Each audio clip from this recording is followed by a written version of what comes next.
आज ये दो बिल पारित भी होंगे, इसलिए भी आज का दिन बहुत महत्वपूर्ण है।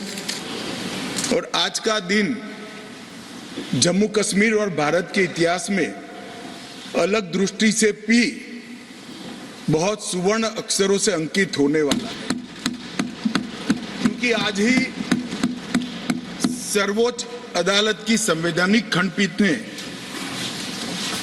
धारा 370 को समाप्त करने का और जम्मू कश्मीर राज्य के पुनर्गठन का विधेयक, जो मैं 5 अगस्त 2019 को इस सदन में मोदी जी के लिए गए निर्णय के अनुमोदना में लेकर आया था, वो बिल लाने की मंशा, बिल का संवैधानिक रूप से स्वीकार और पूरी प्रक्रिया को भी माननीय सर्वोच्च अदालत ने संवैधानिक घोषित किया है, सर्वानुमत से किया है। मान्यवर, बहुत सारे सवाल परसों तक उठाए गए। परसों भी लोकसभा में कहा गया कि ये बिल अभी लंबित है, क्यों जल्दबाजी में ला रहे हैं, सुप्रीम कोर्ट न्याय करेगी, आपको राह देखनी चाहिए। मान्यवर, ये सारे स्टैंड जो थे वो न्याय के लिए नहीं थे।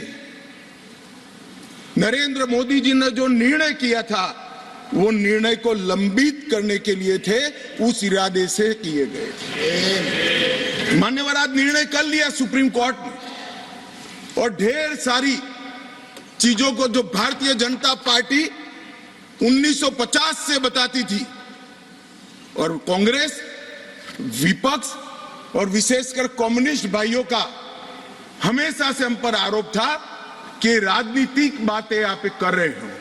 ये सारी चीजों को आज सर्वोच्च अदालत ने अमली जामा पहना दिया।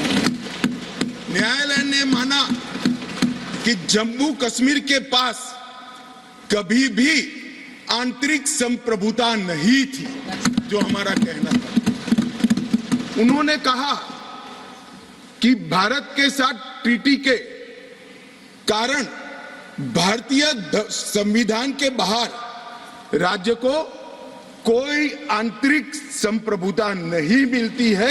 इस बात को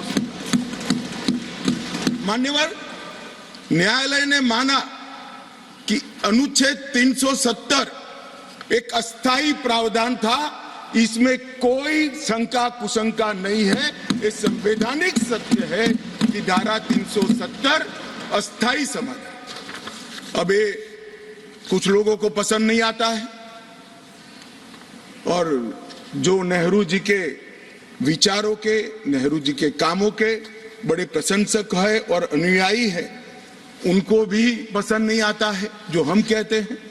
मगर मैं उनको बड़ी विनम्रता से पूछना चाहता हूं, अगर धारा 370 इतनी ही न्यायिक थी, इतनी ही जरूरतमंद थी, तो इसके सामने एक ही आर्टिकल है मान्यवर, जिसके सामने टेम्पररी शब्द का उपयोग किया गया, वो स्वयं नेहरू जी ने क्यों किया होगा?